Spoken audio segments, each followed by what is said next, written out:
By फूले आ जाए। जब तक आप खुद क्रांति नहीं करोगे, खुद नहीं समझोगे, तब तक परिवर्तन आने वाला नहीं है। और लगातार ये पुरुष आप पर अत्याचार शोषण करता रहेगा और आप सहती रहिएगा। क्योंकि जब तक हम क्रांति नहीं करेंगे, जब तक हम जानेंगे नहीं, हमें समानता का अधिकार मिला है। जितना पुरुष का अधिकार है उतना ही अधिकार हमें है। जितनी आजादी एक पुरुष का उतनी हमें है। लेकिन क्या उस आजादी का निर्माण हम कर रहे हैं? विश्व में हम देख रहे थे कोरोना की एक लहर चल रही थी, उन लोगों में प्राण प्रतिष्ठा क्यों नहीं करनी? क्यों लगातार हॉस्पिटलों में भाग रहे थे? आपने देखा कि जिन मंदिरों की बातें करते हैं, जिन पूजाओं की बात करते हैं ये लोग, जिस आस्था की बात करते हैं, उन सब पे कोरोना पीरियड में ताले लग गए। कोई भी मंदिर खुला देखा आपने? एक भी मंदिर के बाद जो पुरुष साथी अपने घर की महिलाओं का घूंघट ना उघड़वाए, अगर आप बाबा साहब कभी आई हो तो मैं कह रही हूँ, जब भी आप अगली बार अपने मायके जाओ, मैं महिलाओं से कह रही हूँ, जब आप अपनी मायके जाओ और आपके पुरुष साथी आपके साथ में जाए, तो वहां पर जो आपका मायका होगा तो आपके जो पति है उनकी तो ससुराल होगी ना। अगर वो आपसे घूंघट नहीं उघड़वाते हैं तो उनको भी आप घूंघट करा के ले जाना। अब पूछो कितने पुरुष साथी अपने ससुराल में घूंघट करके जाएंगे?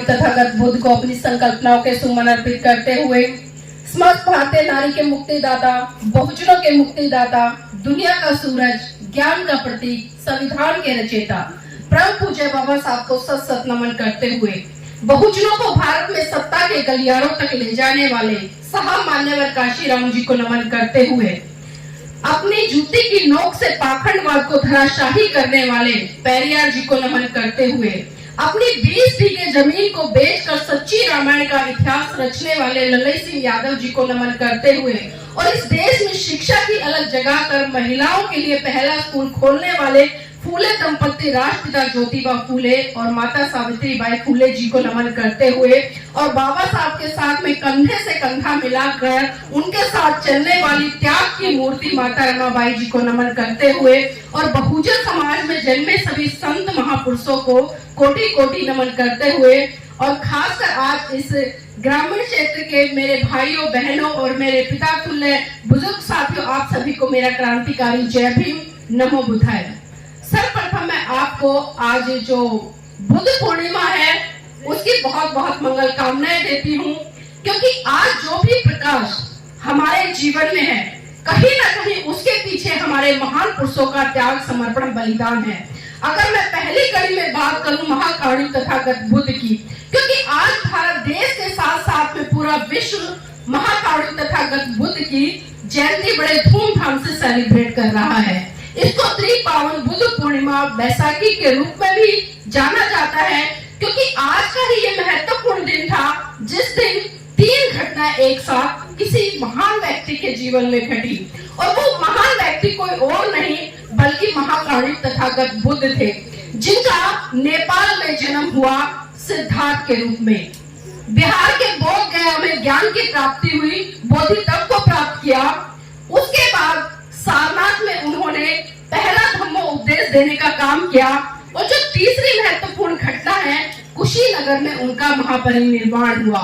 तो एक उनका जन्म, दूसरा ज्ञान की प्राप्ति और तीसरा उनका महापरिनिर्वाण, ये 3 घटनाएं एक ही दिन घटी, तो हम समझ सकते हैं कि कितने महान रहे होंगे महाकारुण्य तथागत बुद्ध। अभी जिस तरह से उनके जीवन संघर्ष पर प्रकाश डाला, उनके सिद्धांतों पर प्रकाश डाला, और जिस तरह से तमाम वक्ताओं ने अपनी बात रखी कि जिस दिन व्यक्ति महाकारुण्य तथागत बुद्ध के सिद्धांतों को मनुसात कर लेगा, उन्हें अपने जीवन में, अपने आचरण में उतार लेगा, स्वाभाविक सी बात है कि उसका कल्याण हुए बिना नहीं रहेगा, और उसका जो कल्याण होगा वो इतना सुंदर होगा कि आपको एक गौरव का अनुभव होगा, और अपने आप में मनुष्य होने पर आपको कहीं ना कहीं एक गर्व की अनुभूति होगी।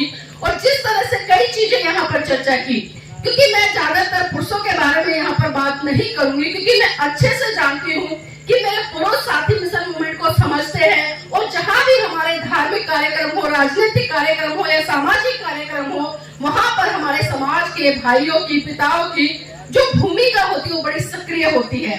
लेकिन मैं देखती हूँ कहीं ना कहीं जो हमारे समाज की बहन बेटियां हैं, हमारे समाज की माताएं हैं, वो इन सामाजिक आंदोलनों में, धार्मिक आंदोलनों में और राजनीतिक आंदोलनों में बढ़ चढ़कर भूमिका नहीं निभाती। बहुत कम महिलाएं ऐसी हैं जो सामाजिक आंदोलनों में अपना योगदान दे रही हैं। और बाबा साहब ने तो साफ साफ कहा कि मैं किसी भी समाज की उन्नति इस बात से आंकता हूँ कि उस समाज की महिलाएं कितनी पढ़ी लिखी हैं और कितनी जागरूक हैं।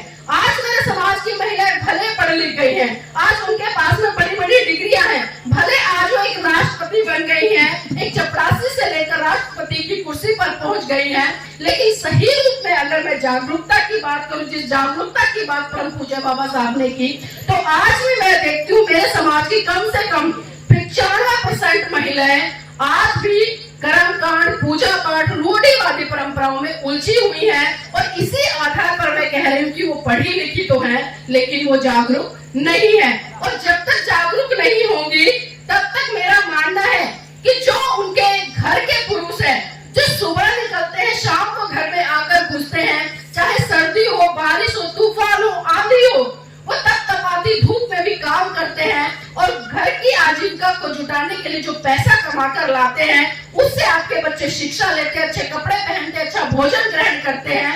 लेकिन मैं देखती हूँ कि जब इस भारत देश में कई तरह के तीज त्योहार आते हैं तो उन त्योहारों पर बेफिजूल पैसा खर्च करके मेरे समाज की बहन बेटियां अपने जीवन साथी के जो खून पसीने की गाड़ी कमाई है उसको इन तीज त्योहारों पर लुटाने का काम करती हैं। लेकिन मैं आग्रह करना चाहूंगी, एक बार सोचिए, आप किसी भी काम को मत कीजिए, जब कोई काम करे तो कम से कम पहले उसके बारे में जान लें। क्योंकि हम देख रहे हैं कि आजकल जो भारत देश का एक सिनेरियो बना हुआ है, हम मानने पर कम और जानने पर बहुत ज्यादा जोर दे रहे हैं। क्योंकि अभी जिस तरह से पिछले दिनों आपने देखा होगा अयोध्या में प्राण प्रतिष्ठा हुई, तो आप सबने देखा कि 22 तारीख को अयोध्या में प्राण प्रतिष्ठा हुई। तमाम चैनलों पर दिखा गया, सुबह से लेकर शाम तक, रात तक मीडिया पर चलता रहा कि एक पत्थर की मूर्ति में प्राण डाल दिए गए। उन लोगों ने कहा और हमने मान लिया ना हमने। क्या कभी हमने सवाल किया या हमारे अंदर से किसी के जहन में ये आया कि पत्थर की मूर्ति, भला जिसको एक व्यक्ति ने बनाया, हथौड़ी से छीना, काटा और उसको तैयार किया, क्या उस पत्थर की मूर्ति में प्राण डाले जा सकते हैं? क्या हमने सवाल किया? उन्होंने बताया और हमने मान लिया। हमने जानने का प्रयास बिल्कुल भी नहीं किया। अगर हमने जानने का प्रयास किया होता या सवाल खड़ा किया होता तो आप सवाल करते कि जब भारत देश में 2019 में जो कोरोना का पीरियड चला लगातार 2 साल तक, हर गली, हर मोहल्ले, हर घर से कोई ना कोई व्यक्ति जरूर गया होगा। किसी के घर से माँ गई होगी, किसी का पिता गया होगा, किसी का भाई गया होगा, किसी की बेटी गई होगी। कोरोना पीरियड में एक भी परिवार शायद ऐसा बचा हो जिसके घर से कोई ना कोई नहीं गया होगा और हर घर से चीखें आ रही थी, रोने की, बिलखने की, चिल्लाने की। तब ये प्राण प्रतिष्ठा वाले लोग कहाँ चले गए थे? अगर सही रूप में इनके मंत्रों में इतनी शक्ति थी या किसी में भी प्राण डाल सकते थे तो उस समय इन्होंने भारत देश के तमाम लोगों के साथ साथ में जो पूरे विश्व में हम देख रहे थे कोरोना की लहर चल रही थी, उन लोगों में प्राण प्रतिष्ठा क्यों नहीं कर ली? क्यों लगातार हॉस्पिटलों में भाग रहे थे? आपने देखा कि जिन मंदिरों की बातें करते हैं, जिन पूजाओं की बात करते हैं ये लोग, जिस आस्था की बात करते हैं, उन सब पे कोरोना पीरियड में ताले लग गए। कोई भी मंदिर खुला देखा आपने? एक भी मंदिर नहीं खुला। और उसका कारण क्या है? क्योंकि हम सवाल नहीं करते हैं, जैसा वो हमें बताते हैं हम वैसा मान लेते हैं। मैं थोड़ा सा महिलाओं पर जरूर चर्चा करना चाहूंगी, क्योंकि अगर हम आज बात कर रहे हैं, ये चाहे मैं उसमें बाबा साहब की बात करूं, माता रमाबाई की बात करूं, सावित्रीबाई फुले की बात करूं या राष्ट्रपिता ज्योतिबा फुले की बात करूं, जितना त्याग, समर्पण, बलिदान इन लोगों ने इस देश के लिए किया है और खासकर इस देश की महिलाओं के लिए किया है, मेरी दृष्टि में शायद किसी भी महान पुरुष या नायिकाओं ने नहीं किया। यहाँ पर मेरी तमाम बहनें बैठी हैं, मेरे पुरुष साथी भी बैठे हैं। बाबा साहब ने संविधान में आपको सबसे पहला जो अधिकार दिया वो समानता का दिया है ना, समानता का अधिकार। अब मुझे आप एक बात बताइए, यहाँ पर जितना लोग बैठे हैं, चाहे बहनें हैं या भाई हैं, कितने लोग ऐसे हैं जो बाबा साहब के अनुयायी हैं, जो कहते हैं कि हम बाबा साहब का सम्मान करते हैं, बाबा साहब का पूरी तरह से सत्कार करते हैं? एक बार हाथ खड़े कर लीजिएगा, ईमानदारी से करना, फिर देख लेना।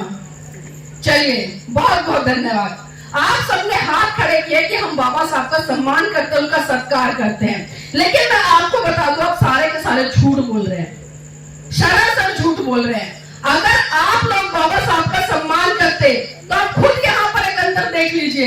यहाँ पर मेरे पुरुष साथी बैठे, किसी के सर पर आपको कोई कपड़ा दिखाई नहीं दे रहा, किसी तरह का कोई दुपट्टा नहीं है। लेकिन वही दूसरी तरफ यहाँ पर मेरी बहनें बैठी है, मेरी माताएं बैठी है, सबके सर पे कपड़ा है और सबका घूंघट निकला हुआ है। अब क्या बताइए, ये समानता है? क्या हम कह सकते हैं कि हम बाबा साहब के अनुयायी हैं? हम पुरुष तो इतने स्वतंत्र होकर बैठे हैं, चारपाइयों पे बैठे हैं, लेकिन वही मेरे समाज की बहन बेटियां नीचे बैठी है, घूंघट करके बैठी है। ये घूंघट किस लिए कराते हैं? कभी मेरी बहनों आपने सवाल किया, कभी सवाल किया, ये आपके जहन में आया कि हम घूंघट क्यों करते हैं? कोई बताएगा मुझे, घूंघट क्यों करते हैं और किससे करते हो आप लोग? किससे? साहब वो दुल्हन ही है। अच्छा, बाबूजी ने कहा कि दुल्हनिया है, दुल्हन है इसलिए घूंघट करती है। मतलब वो यहाँ की बहुएं हैं, दुल्हन है इसलिए घूंघट करती हैं। और बहुत सारे लोग तो ये भी कहते हैं कि भाई बेटी है, ससुराल चली गई है, शादी हो गई है और ससुराल में बहुत सारे रिश्ते बदल जाते हैं, वहां पर जेठ है, ससुर है, और भी रिश्ते में बड़े बड़े लोग हैं, इसलिए शादी के बाद में एक लड़की को अपने ससुराल में घूंघट करना पड़ता है। ऐसे बोलते हैं ना। और बहुत सारे लोग ये भी कहते हैं कि घूंघट इज्जत का प्रतीक है। अगर घर की बहन बेटियां घूंघट में नहीं रहेगी तो घर की इज्जत मिट में मिल जाएगी, इस तरह भी कहते हैं ना। लेकिन क्या कभी आप महिलाओं ने इन पुरुषों से सवाल किया, कभी आपने इसे जानने का प्रयास किया कि अगर घूंघट इज्जत का ही प्रतीक है तो कल से मेरे पुरुष साथी भी घूंघट कर ले, आप अपने पतियों से भी घूंघट करा लो, इज्जत डबल हो जाएगी। भाई जब इज्जत का ही प्रतीक है घूंघट, तो पुरुषों को भी घूंघट करना चाहिए ना। और आज के बाद जो पुरुष साथी अपने घर की महिलाओं का घूंघट ना उघड़वाए, अगर आप बाबा साहब के अनुयायी हो तो मैं कह रही हूँ, जब भी आप अगली बार अपने मायके जाओ, मैं महिलाओं से कह रही हूँ, जब आप अपनी मायके जाओ और आपके पुरुष साथी आपके साथ में जाए, तो वहां पर जो आपका मायका होगा तो आपके जो पति है उनकी तो ससुराल होगी ना। अगर वो आपसे घूंघट नहीं उघड़वाते हैं तो उनको भी आप घूंघट करा के ले जाना। अब पूछो कितने पुरुष साथी अपने ससुराल में घूंघट करके जाएंगे? पूछ सकते हो? कोई जाएगा इनमें से? चलिए मैं ही पूछ लेती हूँ, कोई जाएगा घूंघट करके आप में से? देखिए कोई नहीं जाएगा। फिर आप अपने घर की महिलाओं से घूंघट क्यों कराते हैं? देखिए घूंघट इज्जत का प्रतीक बिल्कुल भी नहीं होता, और ना ही मैं घूंघट की बख्शदर हूँ, चाहे महिला हो या पुरुष हो। जब बाबा साहब ने तमाम संघर्षों के बाद में, 4 बच्चों की कुर्बानी के बाद में, अपने जीवन संगनी की कुर्बानी के बाद में आपको संविधान दिया, और उस संविधान में जो पहला अधिकार दिया आपको समानता का दिया। लेकिन आज हम देख रहे हैं कि हम पढ़ गए हैं, नौकरियों पर भी लग गए हैं, लेकिन आज भी हमारे समाज में बहन बेटियों को बराबर नहीं समझा जाता। अगर पढ़ाई लिखाई की बात अगर मैं यहाँ पर करूँ, जब हमारे समाज में बेटा पैदा होता है तो बहुत खुशियां मनाई जाती हैं, लेकिन वहीं पर एक बेटी के बाद में अगर दूसरी बेटी भी पैदा हो जाए तो घर में मातम सा छा जाता है। ये सोचते हैं कि बेटी क्या पैदा हो गई, आफत पैदा हो गई। भाई जब आप अपने बच्चे की शिक्षा के लिए, अपने बेटे के लिए पैसा खर्च कर सकते हैं, तो आप इतना बड़ा दिल रखिए ना कि जिस बेटे को आपने पैदा किया और उसी कोख से आपने बेटी को पैदा किया, तब भी उतनी पीड़ा हुई जब बेटा पैदा हुआ, और जब बेटी पैदा हुई तब भी पीड़ा हुई। पीड़ा कम या ज्यादा तो नहीं किसी की, बराबर होती है। तो भाई हम बराबरी का व्यवहार क्यों नहीं कर रहे हैं? हम बाबा साहब के अनुयायी कह लेते हैं अपने आप को, लेकिन हम बाबा साहब की बातों को बिल्कुल नहीं मानते। और इसी कड़ी में दूसरा फर्क को देखिए, जब एक बेटी की शादी होती है, वो ससुराल चली जाती है। मैं थोड़ा सा विस्तार से बताना चाहूंगी क्योंकि साथी जा रहे हैं, समय मिल गया है। जब शादी के लिए लड़की को देखने जाते हैं तो सबसे पहले कौन जाता है? कौन जाता है लड़की को देखने के लिए? बताइए। ससुर जाएगा, जेठ जाएगा, या घर में जो बड़े लोग होते हैं वो जाएंगे, और बड़े अच्छे से उस लड़की को देख के आते हैं। देख के आते हैं ना, उसको चला के भी देखेंगे कहीं लंगड़ी तो नहीं है पैर में, कहीं लोच तो नहीं है। और कई साथी को मैंने खुद देखा है, जब मेरी ननद को देखने आए तो उन्होंने उसके सर पे से कपड़ा हटवा दिया, और क्या बोलते कि हम चेक करना चाहते लड़की गंजी तो नहीं है, नकली बाल तो नहीं लगा रखे। मैं बात करूँ प्रैक्टिकल, जो हमने देखा है, जो घट रहा है समाज में, हमने उसको चला के देख लिया, उसके सर का कपड़ा उघड़वा के देख लिया, पूरी तरह से देख लिया। देखकर हम घर आ गए, हमें लड़की पसंद भी आ गई, और फिर उसके बाद क्या होता है, हम लड़की का रोका करने जाते हैं ना कि भाई लड़की को पक्का कराते हैं। तब तो क्या होता है, तब भी ससुर भी जाते हैं, जेठ भी जाते हैं, और भी बड़े घर में जो लोग होते हैं वो भी जाते हैं, महिलाएं भी जाती हैं। मैं महिलाओं की बात नहीं कर रही, खासकर मैं पुरुषों की बात कर रही हूँ। वो तब भी उसके कुछ ना कुछ उसको साड़ी, मिठाई, उपहार, पैसे देके आते हैं, तब भी उस लड़की का चेहरा खुला होता है। तब भी वो सारे पुरुष जो घर में रिश्ते में बड़े उसका चेहरा दिखाते हैं। फिर तीसरी बार देखिए, हम बड़ी धूमधाम से बारात लेकर जाते हैं, 100-200 लोगों को लेके जाते हैं, बैंड बाजे बजाते जाते हैं, डीजे बजाते जाते हैं। फिर वो लड़की वहां पर स्टेज पे बैठी होती है, पूरा समाज देख लेता है, सारे रिश्तेदार देख लेते हैं, घर में जो बड़े बुजुर्ग है वो उसका चेहरा देख लेते हैं। और फिर देखिए, आजकल प्रचलन है, शादी के बाद अगले दिन हम जब ससुराल आते हैं तो वहां पर एक रिसेप्शन पार्टी होती है, और फिर रिसेप्शन पार्टी होती है, फिर हम अपने घर की बहू को, उस दुल्हन को सजा के फिर मंच पर बिठा देते हैं। फिर समाज के तमाम लोग आते हैं, रिश्तेदार आते हैं, जेठ भी होते हैं, ससुर भी होते हैं, और फिर सारे के सारे लोग उसका चेहरा देख लेते हैं। अब आप सब मुझे एक बात बताइए, क्योंकि मैं महिलाओं के संदर्भ में बात कर रही हूँ, जब लड़की देखने गए तब आपके घर के पुरुषों ने उसका चेहरा देख लिया, जब उसका रोका करने गए तब उसका चेहरा देख लिया, जब बारात लेकर गए तब उसका चेहरा देख लिया, जब बारात घर पे वापस आ गई तब उसका चेहरा देख लिया।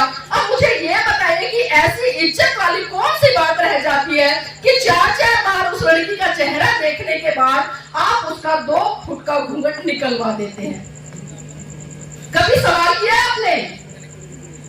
क्योंकि मेरी बहनों, मैं आपको बता दूं, आपकी आजादी के द्वार और आपके लिए क्रांति जब जब किसी ने की है वो पुरुषों ने की है। कोई महिला खुद बढ़ चढ़कर आगे नहीं निकल कर आई। अगर महिलाओं में इतनी क्रांति होती, इतनी चेतना होती, मेरी बहनें ऐसी, बड़े मुझे बड़ी खुशी जब वो वहां से आई थी। मैंने कहा अरे वाह, नीले कलर के जो पीपल के पत्ते हैं वो बने हुए, व्हाइट कलर की साड़ी पहनकर आ रही है, बुद्धिस्ट महिलाएं, बड़ी जागरूक है मेरे समाज की बहनें। लेकिन जैसे ही मैंने कैमरा पीछे घुमाया, मेरी बहनों का घूंघट ढका हुआ, चेहरा ढका हुआ था।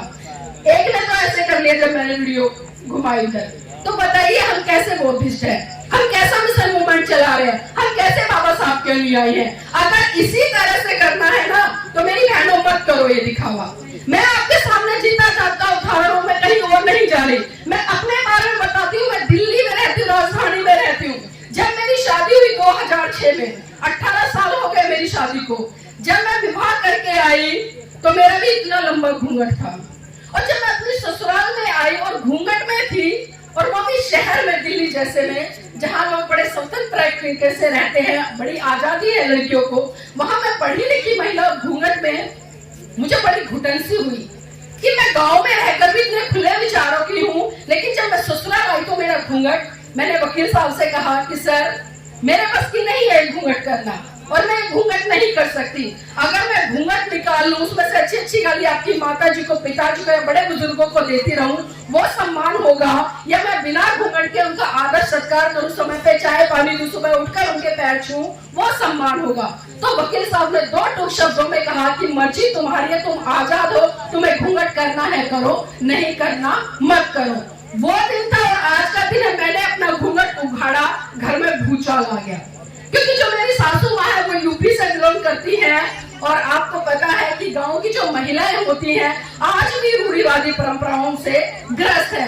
उन्होंने थोड़ा सा कलह कलेश किया, थोड़ा महिला आस पड़ोस की महिलाओं से भी शिकायत की, अरे बड़े अंग्रेजनी आई है, यही अंग्रेजनी आई, यही पढ़ी लिखी आई है, पड़ोस में और भी तो बहुएं हैं, वो भी तो घूंघट करके रहती है, क्या ये अनोखी बहू आई है जो घूंघट उठाड़ के रहेगी। वकील साहब को भी अच्छी अच्छी सुनाई और मुझे भी अच्छी अच्छी सुनाई, हमने सहन कर लिया। और फिर 1-1.5 साल के बाद हम मिशन मूवमेंट में उतर गए। हम लगातार समाज में उठने बैठने लगे, और आपकी जानकारी के लिए बता दूं, मैंने 2 चुनाव भी लड़े हैं। मैंने एक एमएलए का चुनाव लड़ा है, एक निगम पार्षद का लड़ा है, और राष्ट्रीय पार्टी से लड़ा है, बहुजन समाज पार्टी से। तो जब मैंने चुनाव लड़ा और जब लोगों के बीच में मेरी पहचान बनी, आज वही मेरी सास बड़े गर्व से कहती है कि नीलम बोध हमारी बेटी है। तो देखिए कितना बड़ा परिवर्तन आया। हमें शुरुआत करनी पड़ेगी। शुरू में हमें गालियां मिलेंगी, कुछ पत्थर भी मिल सकते हैं, कुछ उल्टी सीधी बातें भी सुनने को मिल सकती हैं, लेकिन आज जहां मेरा ससुराल, आप लोग जाइए खुद पूछिए, जब मैंने पहली बार घूंघट के खिलाफ क्रांति की आवाज उठाई, आज वही क्रांति का नतीजा है कि मेरे आस पड़ोस में जितनी बहू आ रही है, एक भी बहू घूंघट नहीं करती और सारी सास उदाहरण देती है कि अगर बहू हो तो उदयवीर के बेटे जैसी बहू हो, वकील साहब की पत्नी जैसी बीवी हो, जो कंधे से कंधा मिलाकर समाज में उनके साथ चलकर मिशन मूवमेंट का काम करती है, कभी किसी से नहीं घबराती। और मेरी बहनों, आपको मैं एक बात और बता दूं, मिशन मूवमेंट में काम करते हुए मैं 22 दिन जेल में भी रह के आई हूँ।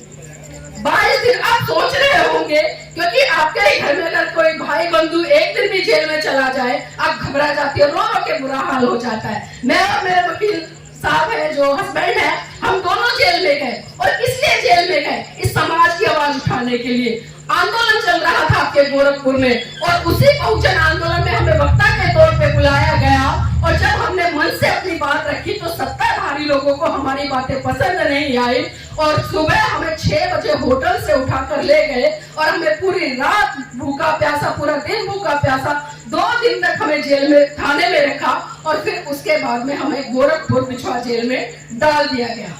घर वाले परेशान हुए, ससुराल वाले परेशान हुए, भैया मिलने पहुंचे, देवर मिलने पहुंचे, अच्छी अच्छी सुनाई हमें, तुम ही क्रांति करोगे, तुम ही क्रांतिकारी बनोगे, तुम ही देश में बड़े हो गए हो। अरे दुनिया पढ़ गई है, लिख गई है, अपने बीवी अपने घर बार को देखती है, अपने घर को चलाती है।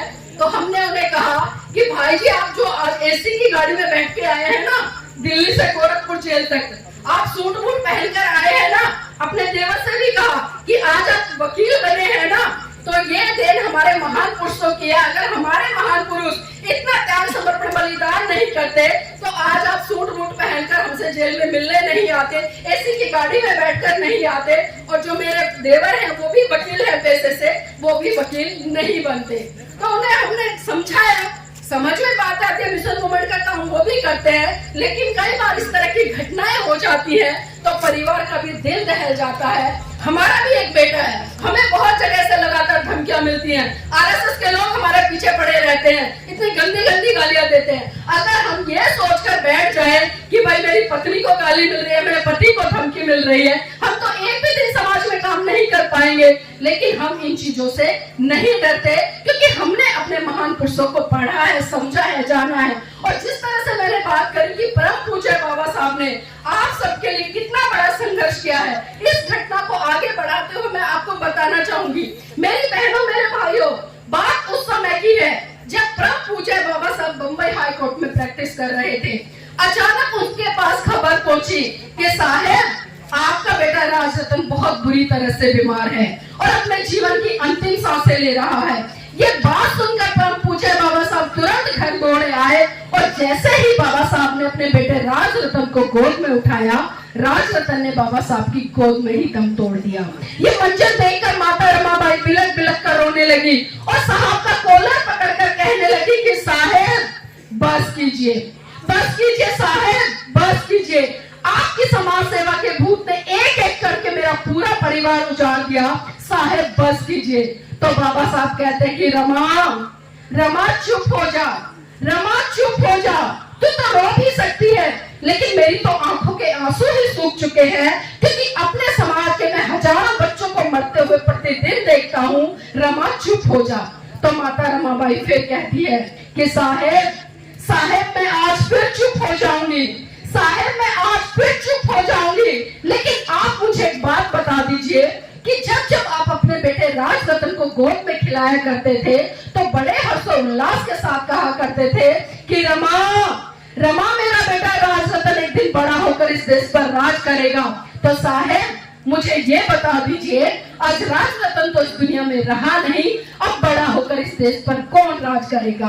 तो बाबा साहब माता रमाबाई का हाथ पकड़कर और अपने बेटे के पार्थिव शरीर पर हाथ रखकर कसम खाते हैं और कहते हैं कि रमा मैं भारत देश में एक दिन ऐसा काम करके जाऊंगा, भारत की हर रमा की कोख से जन्म लेने वाला राजरतन इस देश पर राज करेगा, इस देश पर राज करेगा। और वो राज परम पूज्य बाबा साहब, मेरे साथियों, मेरी बहनों, आपको संविधान के अंदर देकर गए, एक वोट देने तक से लेकर एक शासक बनने तक का अधिकार। लेकिन आज हमने उस वोट की वैल्यू को भी नहीं समझा। आप मार्केट में जाइए, अगर आप मुर्गा भी खरीद कर लाते हैं तो उसकी कीमत भी 200, 250, 300 रुपए किलो है। एक बकरा भी लेके आते हैं वो भी 700, 800 रुपए किलो मिलता है। अगर जिंदा लेकर आते तो 10, 12, 20, 50, 1 लाख रुपए का मिलता है। यहाँ तक कि अगर एक गधा भी खरीदने जाओगे ना उसकी कीमत भी 20-25 हजार है। लेकिन दुख होता है मेरे देखकर मुझे, जब वोट का टाइम आता है, जब चुनाव आते हैं तो मेरे समाज की बहन बेटियां, मेरे भाई सिर्फ मात्र एक अद्धे के बदले, एक दारू की बोतल के बदले, 500 के बदले, एक साड़ी के बदले, एक शॉल के बदले, एक कम्बल के बदले अपने बहुमूल्य वोट को उन लोगों को देकर आते हैं जो लगातार सत्ता में आने के बाद आपके ऊपर अत्याचार शोषण करते हैं। साहब मान्यवर काशीराम जी साफ साफ कहा करते थे कि मेरे बहुजन समाज के लोगों, जितनी देख रेख, जितनी सुरक्षा आप अपने घर की बेटी की करते हो ना, उतनी ही सुरक्षा, उतनी ही देख रेख आपको अपने वोट की करनी है। और जब 5 साल के बाद चुनाव आता है, आपको एक मौका मिलता है, आप अपने उस वोट की ताकत से उन अहंकारी लोगों को जिन्होंने सत्ता में आने के बाद आपके ऊपर अत्याचार शोषण किया, आपके बच्चों से शिक्षा छीनने का काम किया, आपके बच्चों से रोजगार छीनने का काम किया, आपका आरक्षण छीनने का काम किया, महिलाओं की सुरक्षा के लिए कोई काम नहीं किया, आप उस समय अपने वोट की ताकत से ऐसे घमंडी लोगों को घुटने पर टिका सकते हो। लेकिन जरूरत है हमें उस वोट की ताकत को समझने की। लेकिन आज हम उस दिशा में ना बढ़कर जो दूसरे बोल रहे हैं हम उनकी बातों में आ जाते हैं। उसने कहा कि वहां वोट कर देना, हमने वहां कर दिया। कोई तीसरा आया, उसने बोला कि वहां वोट कर देना, हमने वहां कर दिया। मतलब आज भी हम अपनी बेटी के बराबरी, जितनी वैल्यू की जो वोट है उसकी कीमत को बहुत कम आकर इधर उधर की पार्टियों में कराते हैं। और फिर उसके बाद क्या होता है, नतीजा आपके सामने है। हाथरस की घटना भूले नहीं होंगे, उन्नाव की घटना नहीं भूलेंगे, कठुआ की घटना नहीं भूलेंगे, दिल्ली में अंजलि हत्याकांड जैसी घटनाएं आप नहीं भूले होंगे। तो सोचिए मेरी बहनों, जब हमारे समाज की बहन बेटी के ऊपर अत्याचार होता है, शोषण होता है, तो खबरें चला दी जाती है कि आज एक दलित बेटी के साथ में अत्याचार हुआ, आज एक दलित बेटी के साथ में बलात्कार हुआ। लेकिन जब वोट आते हैं तो हम दलित ना होकर हिंदू बन जाते हैं। तो हमें समझना पड़ेगा, हम सिर्फ हिंदू चुनावों तक ही रहते हैं, लेकिन जब हमारे बच्चों से शिक्षा छीनी जाती है, रोजगार छीने जाते हैं, हमारी बहन बेटियों की इज्जत के साथ में खिलवाड़ किया जाता है, तब हम दलित बन जाते हैं। तो इस दलितपन को हमें कैसे कम करना है? क्योंकि बाबा साहब ने आपको साफ साफ एक रास्ता दिया, आपको एक ऐसा मार्ग दिया जो आपको विज्ञान की तरफ लेकर जाता है, जो आपको तार्किक बनाता है, जो आपको दूरदृष्टा बनाता है। लेकिन हमने उस बात को समझा ही नहीं।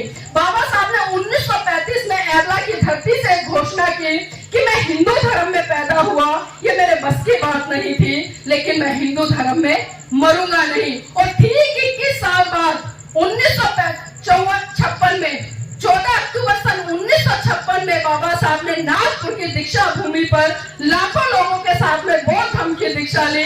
लेकिन विडंबना है, आज दुख होता है कि जो लाखों लोग उस समय दीक्षा ले रहे थे या जिन लोगों ने दीक्षा ली थी, आखिर वो लोग आज कहाँ हैं? उनके परिवार कहाँ है? उनके बच्चे कहाँ हैं? उनके जिस कारवां को हमें आज आगे बढ़ाकर चलना चाहिए था, क्योंकि उनके बच्चे हम ही हैं, उनकी संतानें हम ही हैं। क्योंकि हमारे जो पूर्वज कहीं ना कहीं उस समय वो बाबा साहब के सानिध्य में रहे होंगे, उन्होंने देखा होगा, और उनकी आज जो पीढ़ी है आज कहीं ना कहीं वो मंदिरों में घंटे बजा रही। सुबह 2 तरह की घंटियां हर जगह बजती हैं, एक मंदिर की घंटी बजती है और एक स्कूल की घंटी बजती है। लेकिन दुख होता है मुझे देखकर कि मंदिर की घंटी तो हमें बहुत जल्दी सुनाई दे जाती है, लेकिन जब घंटी बजती है स्कूल की, जहाँ पर हमारा बच्चा जाएगा, पढ़ेगा, शिक्षा लेगा, तार्किक बनेगा, सवाल करना सीखेगा, विज्ञान की तरफ बढ़ना सीखेगा, उस तरफ हमारा ध्यान बिल्कुल भी नहीं जाता। और जिस तरह से 30 त्योहारों के नाम पर हम लाखों रुपए बर्बाद कर रहे हैं, क्योंकि साल में अगर हम आकलन करें, कम से कम 10-12 त्योहार ऐसे आते हैं जिनसे हमारा कोई लेना देना नहीं है, जो हमारी संस्कृति के नहीं है, जो हमारी विचारधारा के नहीं है, बल्कि एक प्रकार है वो हमारे ऊपर लाद दिए गए हैं। और लादे भी कैसे हैं? शोषण भी हमारा, अत्याचार भी हमारे ऊपर, और फिर हमसे ही उत्सव मनवा रहे हैं। और हम इतने मूर्ख हैं कि उनकी बातों में आकर अपने ही बुजुर्ग, जो हमारे बड़े बुजुर्ग रहे हैं, उन पे अत्याचार, शोषण, उनकी हत्याएं कर दी, और उन्हीं की हत्याओं पर हम जश्न मना रहे हैं। तो हमसे मूर्ख शायद कोई नहीं होगा।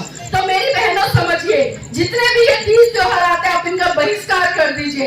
अगर सही रूप में आपको कुछ मनाना है, आज जिस तरह देश के साथ में पूरा विश्व बुद्ध पूर्णिमा को सेलिब्रेट कर रहा है। आप अपने त्योहार मनाइए ना। आपके पास में तमाम उत्सव है। बाबा साहब की जयंती है, साहब काशीराम जी की जयंती आती है, माता रमाबाई की जयंती आती है, ज्योतिबा फुले की जयंती आती है, ललन सिंह यादव जी की जयंती आती है, पेरियार जी की जयंती आती है। बहुजन समाज में जन्मे तमाम संत महापुरुषों की जयंतियां आती है। आप उनको मनाइए ना, उन्हें धूम धड़ल्ले से मनाइए। और मनाना ये नहीं है कि हमने डीजे बजाया, गाने बजाया और झंडे उठाए और यात्रा निकाली।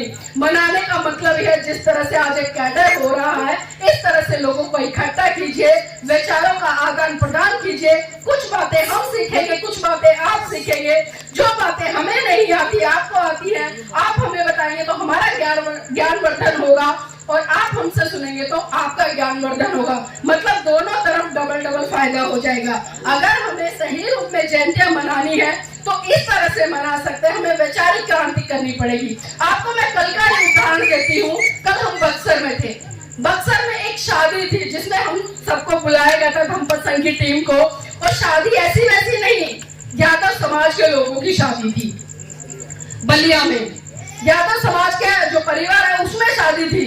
और जब हम शादी में गए, देखकर मतलब हमारा मन इतना गदगद हो गया और हमें लगा कि सही रूप में तो क्रांति ये लोग कर रहे हैं। हमने देखा मंच पर 22 प्रतिज्ञाएं लगी हुई है। हमने देखा मंच पर पेरियार जी ने जो 15 सवाल ईश्वर पर खड़े किए, वो सवाल लिखे हुए हैं। हमने देखा कि तमाम महान पुरुषों की पूरे पंडाल में जो कोटेशन है, एक से एक बड़ा उदाहरण जो हमारे महान पुरुषों ने दिया। जिस तरह से संत गाड़गे बाबा कहते हैं कि एक रोटी कम खा लेना, टूटे फूटे बर्तनों में खा लेना, अगर नए कपड़े ना मिले तो पुराने कपड़े पहनकर काम चलाना, लेकिन अपने बच्चों को शिक्षा जरूर देना, अपने बच्चों को शिक्षित जरूर करना। इस तरह की कोटेशन लिखी थी। माता सावित्रीबाई फुले की कोटेशन लिखी थी कि मेरे समाज की बहन बेटियों, शादी से पहले अपने घर की बहन बेटियों को शिक्षित कर देना और उसके बाद उसकी शादी करना, ताकि जब वो अपने ससुराल जाए तो अपने परिवार को अच्छे तरीके से पाल पोस सके, और जब उसके बच्चे हो तो उनको वो शिक्षित कर सके। इस तरह की कोटेशन वहां पर लिखी थी। तो गर्व हुआ मुझे देखकर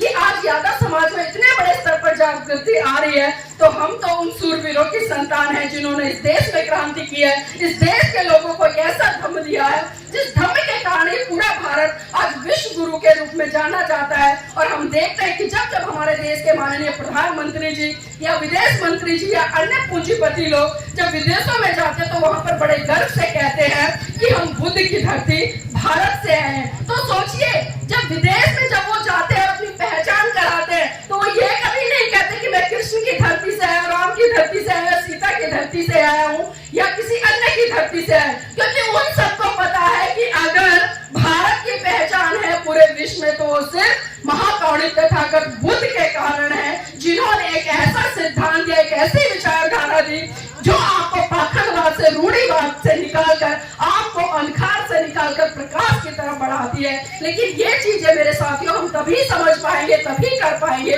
जब हम अपने महान पुरुषों को पढ़ेंगे। इसी कड़ी में मैं बाबा साहब के जीवन संघर्ष से और माता रमाबाई के जीवन संघर्ष से जुड़ी हुई एक घटना पर प्रकाश जरूर डालना चाहूंगी। मेरी बहनों, मेरे भाइयों, बात उस समय की है जब प्रभ पूजे बाबा साहब पीएचडी की डिग्री लेकर विदेश से भारत में लौटे। और जब वो महाराष्ट्र में आए और महाराष्ट्र के लोगों को पता चला कि बाबा साहब विदेश से पढ़ाई कर आ रहे हैं, तो क्यों ना उनके सम्मान सत्कार कार्यक्रम में एक भव्य कार्यक्रम का आयोजन किया जाए। और जब ये बात माता रमाबाई को पता चली कि मेरे साहब आ रहे हैं, उनका सम्मान सत्कार होगा और महाराष्ट्र के लोगों ने इतना बड़ा, इतना विशाल मंच लगाया है, तो क्यों ना मैं भी उस कार्यक्रम में चलूं और अपनी आंखों से उस पल को देखूं, महसूस करूं कि मेरे महाराष्ट्र के लोग किस तरह से मेरे साहब का सम्मान सत्कार कार्यक्रम करेंगे। लेकिन मेरी बहनों, आपको जानकर आश्चर्य होगा, जब माता रमाबाई ने बाबा साहब के कार्यक्रम में जाने की तैयारी शुरू की तो उनके पास में एक भी ऐसी साड़ी नहीं थी जिसे पहनकर वो बाबा साहब के सम्मान सत्कार कार्यक्रम में जा सके। उन्हें याद आया कि एक बार साहू जी महाराज ने सम्मान स्वरूप उनको एक पगड़ी भेंट की थी। माता रमाबाई ने पूरा घर खंगाला और ट्रंक में वो पगड़ी रखी मिल गई। उन्होंने ट्रंक से वो पगड़ी निकाली और जहां जहां माता रमाबाई की साड़ी फटी थी, उस साड़ी पर उस पगड़ी को लपेटकर माता रमाबाई बाबा साहब के सम्मान सत्कार कार्यक्रम में पहुंची। अब मेरी बहनों, एक बात बताइए, जब आपके पति का सम्मान सत्कार कार्यक्रम हो रहा हो, एक बड़ा सा मंच लगा हो, तो आप कहाँ होंगी? बताइए अपने पति के साथ में मंच पर होंगी, ऐसा ही है ना? आवाज नहीं आ रही आपकी? मंच पर होंगी ना? अगर मंच पर भी नहीं है तो कम से कम मंच के सामने जो कुर्सियां बिछी हुई है तो पहली पंक्ति में होंगी। अगर पहली में भी नहीं है, हम मान लेते हैं, तो दूसरी में होंगी, तीसरी में होंगी। लेकिन आपको जानकर आश्चर्य होगा मेरे भाइयों मेरी बहनों, माता रमाबाई ना तो मंच पर थी, नहीं मंच के सामने जो कुर्सियां बिछी थी पहली लाइन में नहीं थी, दूसरी में नहीं थी, तीसरी में नहीं थी, यहाँ तक कि जो लाखों की भीड़ वहां पर जुटी थी, दूर दूर तक माता रमाबाई कहीं भी दिखाई नहीं दे रही थी। बाबा साहब भी मन से भाषण दे रहे थे, टकटकी लगाकर देख रहे थे, पूरी भीड़ में निहार रहे थे कि कहीं तो मुझे मेरी रामू दिखाई दे। लेकिन बाबा साहब का भाषण जैसे जैसे अंतिम छोर पर जाता रहा, बाबा साहब बड़े भावुक होते रहे, लेकिन दूर दूर तक उन्हें माता रमाबाई दिखाई नहीं दी। और जैसे ही बाबा साहब का भाषण खत्म हुआ तो अचानक से बाबा साहब की नजर भीड़ के पीछे एक पेड़ था, और उस पेड़ के पीछे एक महिला चुपके से निहार रही थी। बाबा साहब की नजर वहां पड़ी। बाबा साहब बिना कुछ कहे समझ गए कि भीड़ के पीछे जो पेड़ है, उस पेड़ के पीछे जो महिला है जो चुपके से निहार रही है, वो कोई और नहीं, वो मेरी रामू है। और बाबा साहब का भाषण खत्म हुआ, बाबा साहब भीड़ को चीरते हुए सीधा माता रमाबाई के पास पहुंचे। उनकी आंखों में आंसू थे और बाबा साहब ने माता रमाबाई का हाथ पकड़कर बोला कि रमा, रमा मुझे माफ करना, रमा मुझे माफ करना। ऐसा नहीं है कि मैं तुझे एक से सुंदर एक साड़ी नहीं पहना सकता, रमा ऐसा नहीं है कि मैं तेरे लिए आभूषण नहीं ला सकता, रमा ऐसा नहीं है कि मैं तेरा सम्मान सत्कार नहीं कर सकता, रमा ऐसा नहीं है कि मैं तुझे एक से एक सुंदर और अच्छी चमकीली साड़ी नहीं पहना सकता, रमा मुझे माफ करना। माता रमाबाई भी समझ गई, माता रमाबाई भी समझ गई। तो मेरी बहनों आप देखिए, जिस माता रमाबाई ने अपने पूरे जीवन में कभी कोई कीमती, कभी कोई अच्छी साड़ी नहीं पहनी, उस माता रमाबाई के त्याग समर्पण बलिदान के कारण आज मेरे भारत देश की महिलाएं, मेरे बहुजन समाज की महिलाएं 1000 रुपए से लेकर 1-1 लाख रुपए तक की साड़ियां पहन रही हैं। ये बलिदान है माता रमाबाई का। मैं नतमस्तक होती हूँ माता रमाबाई के सामने। और मेरी बहनों आपसे भी उम्मीद करती हूँ, जिस दिन आपने माता रमाबाई के जीवन संघर्ष को पढ़ लिया और उनके संघर्ष को अपने व्यवहार में उतार लिया, और जिस दिन आपने 10% भी अगर माता रमाबाई जी के जीवन संघर्ष को जीना शुरू कर दिया ना, तो आज मैं यहाँ पर एक गारंटी से कहकर जा रही हूँ कि हम एक अम्बेडकर की तो बात लगातार करते हैं, लेकिन जिस दिन आपने माता रमाबाई बनकर उनके जीवन समर्पण त्याग को समझकर उसका जीना भी शुरू कर दिया ना, तो इस देश में एक नहीं बल्कि हजारों अम्बेडकर पैदा हो जाएंगे।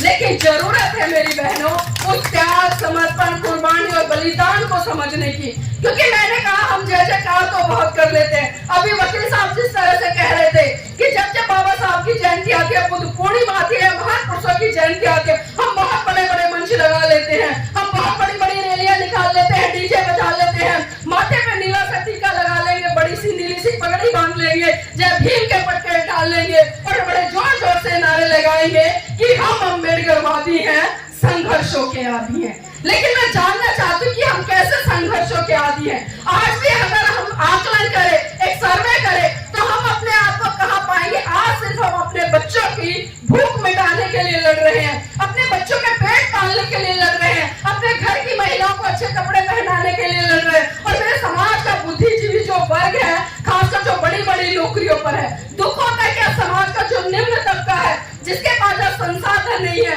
वो तो लगातार मिशन मूवमेंट में काम कर रहा है, वो तो लगातार कम संसाधन होने के बावजूद भी गली गली जा रहा है, घर घर जा रहा है, अपने महान पुरुषों की विचारधारा को बता रहा है, उनके जीवन चरित्र पर प्रकाश डाल रहा है। लेकिन आज जो करोड़पति, अरबपति हमारे समाज के लोग हैं, जो आरक्षण बाबा साहब ने संविधान में दिया, उसके तहत जिनकी नौकरियां लगी, आज जब वो महीना होता है 2 लाख रुपए की सैलरी मिलती है, उसको घर में लेकर बैठ जाते हैं। वो कभी भी ये जानने का प्रयास नहीं करते कि मेरे समाज का, जो मेरे पड़ोस में गरीब भाई रह रहा है, क्या उसके घर पर खाना बना है या उसके बच्चे शिक्षा ले रहे हैं। अगर कोई बीमार है तो चलो मैं उसको 1500 रुपए ही दान कर दूं। क्या कभी ऐसा कोई व्यक्ति करता है?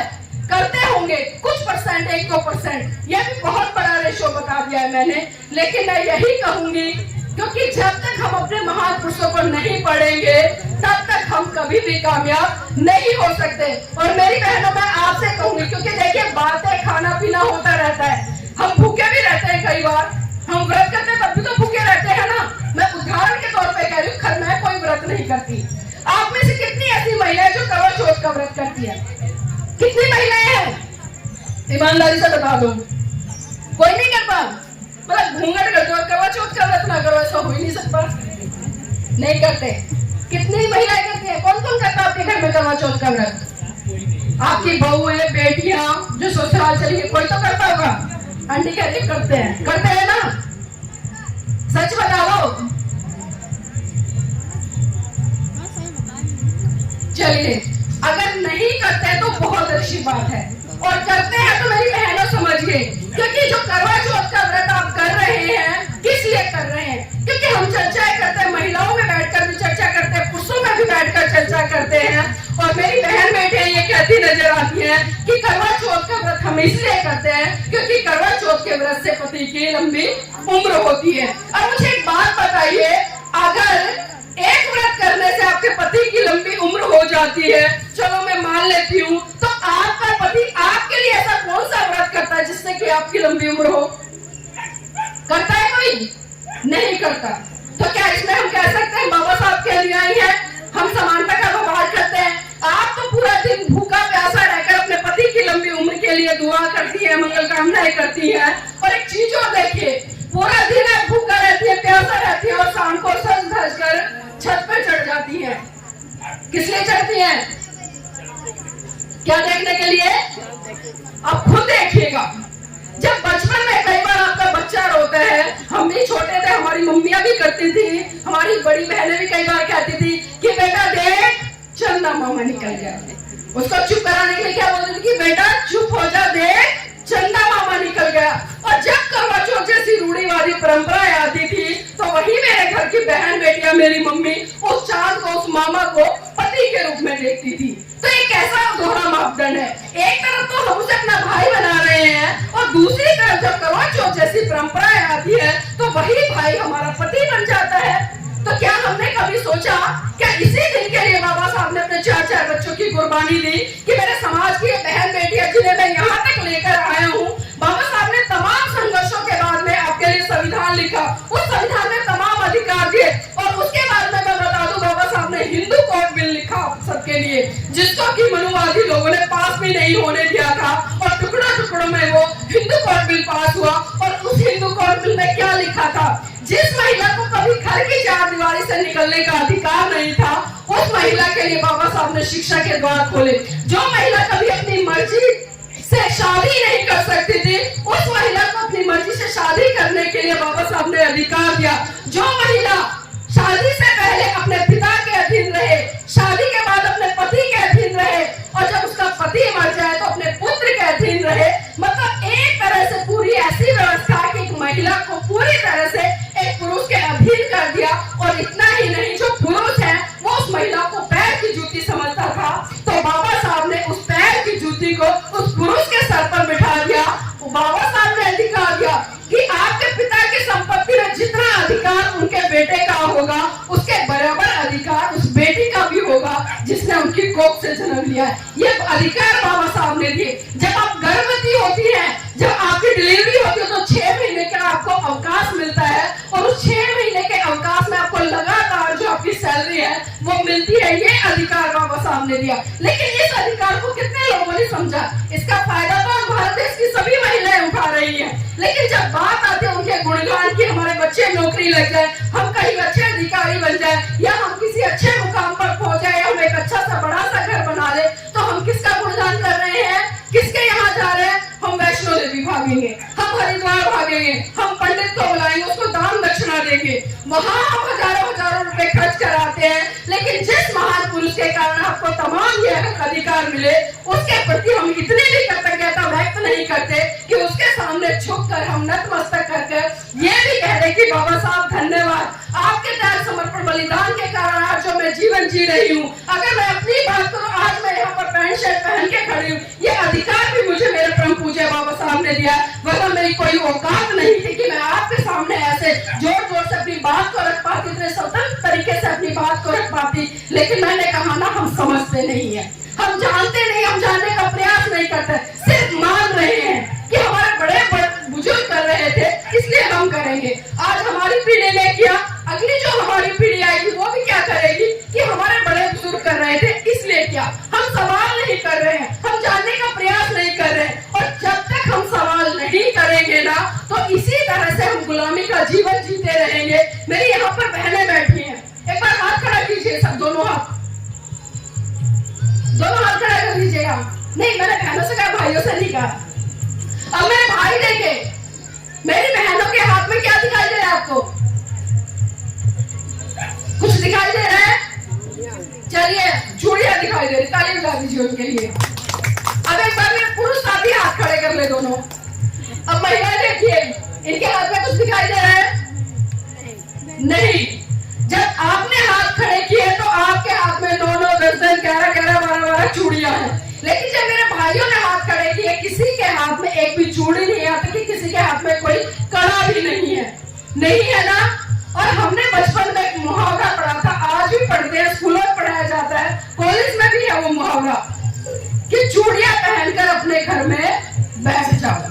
किसका प्रतीक है चूड़ियां? किसका प्रतीक है? किसका? कमजोरी का। किसका? औरत का। औरत का प्रतीक है। भाई साहब किसका प्रतीक है? कमजोरी का। ताली बजा दीजिए भाई साहब के लिए। चूड़ियां कमजोरी का प्रतीक है, कायरता का प्रतीक है, बुज़दिली का प्रतीक है। और मैं आपको उदाहरण देती हूँ, जब आपके आस पड़ोस में जब लड़ाई हो जाती है ना और आपके पुरुष आराम से उस लड़ाई झगड़े को शांत करके चले आते हैं ना, तो मेरे ये समाज की बहन बेटी है कहती है, अरे तुम्हारे बस की कुछ नहीं था, घर में जाओ और चूड़ियां पहनकर बैठ जाओ। आप खुद बोलती है ना ये बात। अब बताइए, चूड़ियां हो ना कमजोरी का प्रतीक? और अब आप खुद तय कीजिए, क्या आप कमजोर हो? आप कमजोर हो? आप बुज़दिल हो? आप कायर हो? बिल्कुल हो। इसीलिए आप ये 10, 12 चूड़ियां पहनकर बैठी हैं। और बहुत सारे लोग कहते हैं कि सुहाग की निशानी है, कहते हैं ना कि चूड़ियां सुहाग की निशानी है। अगर एक भी चूड़ी टूट जाए ना, आफत आ जाती है, अरे चूड़ी टूट गई, संभाल के, होता है ना। और जब उस किसी महिला का पति मरता है तो सबसे पहले महिलाएं क्या करती हैं? उसकी चूड़ियां तुड़वाती है ना। लेकिन क्या आज तक किसी पुरुष ने ऐसा किया है कि जब उसके घर की महिला मरे उसने कुछ फोड़ा हो या उसने कुछ तोड़ा हो?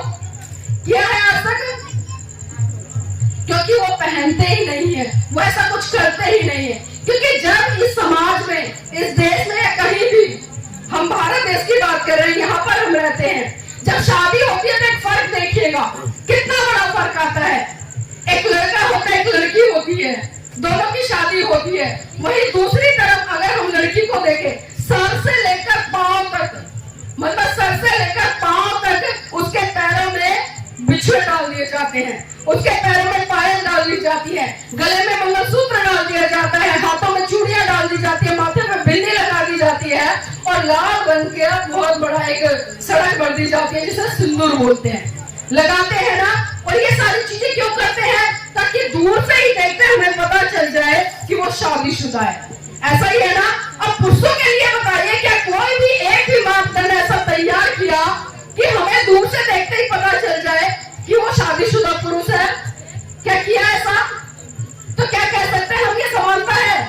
क्या हम कह सकते हैं हम बाबा साहब के अनुयायी हैं? देखिए, प्रकृति ने जो हमारे साथ में किया है वो अलग चीज है, लेकिन हम मनुष्य होकर खुद हम भेदभाव कर रहे हैं, वो चीजें गलत है, वो चीजें बिल्कुल गलत है। और मेरी बहनों, चूड़ियां चाहे आप सोने की पहन लो, कहते हैं ना कि बेड़िया चाहे सोने की क्यों ना हो, वो बेड़िया ही होती है, वो गुलामी ही होती है। और जब तक इन बेड़ियों को आप नहीं तोड़ोगे, इन जंजीरों को नहीं तोड़ोगे, तब तक आपके लिए आजादी के द्वार खुलने वाले नहीं है। चाहे लाखों अम्बेडकर आ जाए, लाखों काशीराम आ जाए, लाखों सावित्रीबाई फुले आ जाए, जब तक आप खुद क्रांति नहीं करोगे, खुद नहीं समझोगे, तब तक परिवर्तन आने वाला नहीं है।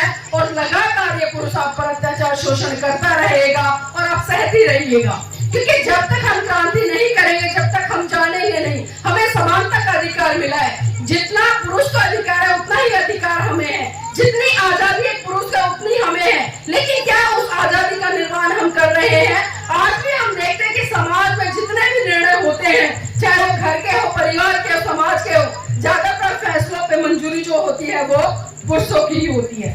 महिलाओं को बहुत पीछे कर दिया जाता है। मैं कई जगह तो ऐसी गई, मैं खुद महिला हूँ, और जब महिला, खासकर मैं राजस्थान की बात करूँ, जब मेरे सामने राजस्थान की महिलाएं पानी लेकर आते तो उनका घूंघट होता है।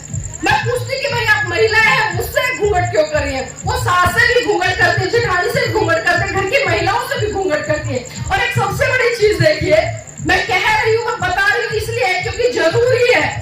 वो इतने बड़े गले के तो मतलब ब्लाउज पहन लेंगी, यहाँ से सब कुछ दिखता रहेगा, और घूंघट करके यहाँ पर ऐसे चिपका लेती है। अब बताइए क्या फायदा उस घूंघट का?